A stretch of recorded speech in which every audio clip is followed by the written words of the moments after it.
Alors, parlons de ce qui s'est passé dans la conférence Ouest d'abord. Eh bien, dans cette conférence Ouest, OKC joue ce soir face aux Suns. OKC n'a laissé aucune chance à cette équipe des Suns de Phoenix. Avec un Jalen Williams qui a fait un match magnifique, un match absolument chirurgical.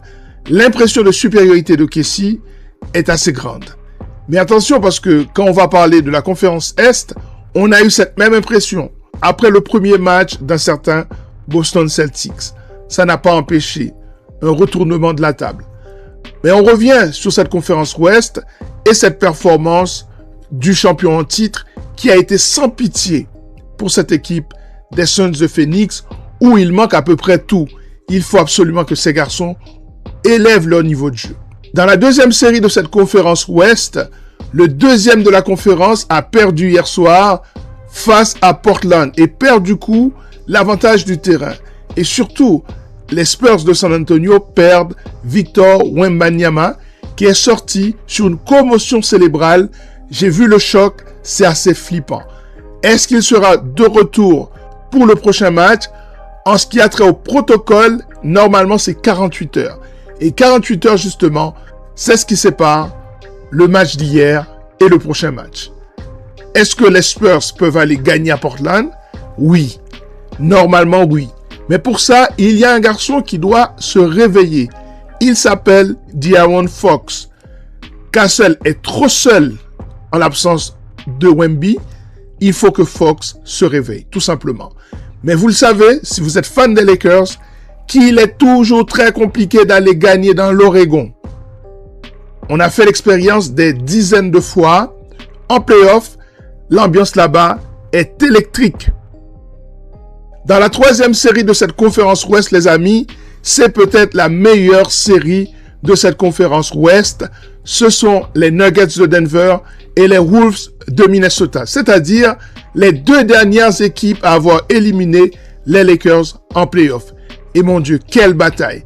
Quelle bataille entre Jokic et Rudy Gobert. Quelle bataille! La bataille se passe y compris par la presse interposée, puisque Jaden McDaniels va déclarer la clé pour battre cette équipe des Nuggets, c'est de cibler tous les défenseurs de cette équipe parce que ce sont tous de mauvais défenseurs. Et il va les citer. Le Joker, Jamal Murray, Gordon, Tim Hardaway Jr. Il va les citer un par un. La clé, dit-il, c'est d'aller cibler ces mecs qui ne savent pas défendre. Et là, si tu n'es pas touché par ça, si tu ne réagis pas pour le prochain match, eh bien, c'est que tu n'es pas un homme. Franchement, cette série s'annonce exceptionnelle. J'espère que ça va aller jusqu'au Game 7 parce qu'on est en train de se régaler avec cette série. On va tout de suite passer entre-temps du côté de l'Est pour se rendre compte qu'il y a une équipe qui domine de la tête et des épaules son sujet. C'est l'équipe des Cavs de Cleveland. Avec un duo de backcourt qui est absolument chirurgical, très influent sur le jeu, avec un garçon comme Harden qui est en meneur de pick and roll, est absolument diabolique. On avait oublié à quel point ce mec-là pouvait être une machine de guerre. Mais un James Harden qui fait de belles choses en début de playoff et qui disparaît après, c'est pas la première fois qu'on a vu ça. Mais en tout cas, jusqu'à présent, cette équipe des Cavs a l'air extrêmement complète avec le retour de Strus. Il y a des shooters, il y a de la présence intérieure, il y a du playmaking, il y a des bucket getters, il y a tout dans cette équipe. Du coup, ils mènent 2-0 face aux Toronto Raptors. Dans la deuxième série de cette conférence Est, Boston avait écrasé Philadelphie. J'ai eu peur pour Philadelphie après le premier match, mais force est de constater que dès hier soir, sur le terrain de Boston, ils ont remis les pendules à l'heure. Et ils ont tabassé Boston. Ils ont gagné, à mon sens, assez facilement avec un joueur que j'adore, Edgecombe, le rookie, qui a fait la musique à cette équipe de Boston. Et puis, Tyrese Maxey est toujours aussi clutch. Dans le quatrième quart-temps, il va inscrire 11 points. Et ça va être quelque chose, ça va être en fait le détonateur. Ça va être le modus operandi de tout ce quatrième quart-temps. Il drive, il attaque. Et c'est aujourd'hui, c'est maintenant qu'on se rend compte qu'effectivement, un garçon comme Tatum a raté toute la saison. On sent qu'il manque quelque chose. Ce garçon, pour l'instant, n'est pas prêt à jouer des matchs d'une telle intensité. Est-ce qu'il va pouvoir tenir la fin de cette série? Franchement, c'est une question légitime. Dans l'autre match de cette conférence Est, les Knicks de New York, les amis, ont perdu l'avantage du terrain dans une bataille qui, à mon sens, va être aussi extraordinaire face à l'équipe d'Atlanta. Une équipe d'Atlanta qui peut compter sur un garçon comme CJ McCollum, qui prend des shoots comme il faut, qui prend des shoots quand il faut, des shoots difficiles et des shoots extrêmement importants. Cependant, il va rater 2 lancers francs et va permettre à cette équipe des Knicks d'avoir une dernière petite chance, mais ils ont raté le shoot de la gagne.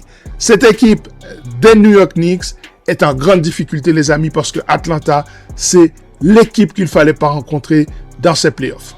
Et puis, il y a le leader de la conférence Est, les amis. Ce sont les Pistons de Détroit.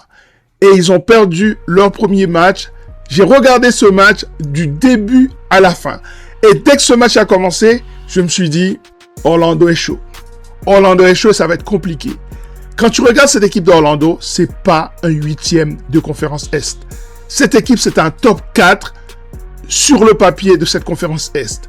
Et c'est le pire ennemi, le pire adversaire que pouvait rencontrer cette équipe des Pistons de Détroit. Une équipe qui est physique, qui est rapide, beaucoup de 3&D, des mecs qui sont capables de porter le ballon, de créer pour eux-mêmes, de créer pour les autres. Je pense à un garçon comme Banchero qui est un point forward assez intelligent et un physique de déménageur. Un Wendell Carter Jr. qui peut faire jeu égal du côté du caractère physique du jeu face à un garçon comme Jalen Duren. Il y a un garçon également dans cette équipe qui est en sortie de banc qui s'appelle Anthony Black qui apporte beaucoup de choses à cette équipe également. Et puis, il y a mon joueur préféré. Il y a le joueur que je préfère dans la NBA qui n'est pas un Lakers, c'est Jalen Suggs. Ce garçon-là, quand il est là, Orlando est toujours un des favoris de la conférence Est. Et c'est quand il se blesse que cette équipe commence à se liquéfier. Et pour le coup, cette équipe d'Orlando a dû faire face à beaucoup de blessures de taille. Un garçon comme Franz Wagner a été blessé pendant longtemps. Son frère n'a pas beaucoup joué. Jalen Suggs a souvent été blessé. Bref, tout ce petit monde est là. Et j'ai même pas encore parlé de Desmond Bane. Franchement, les Pistons sont en danger.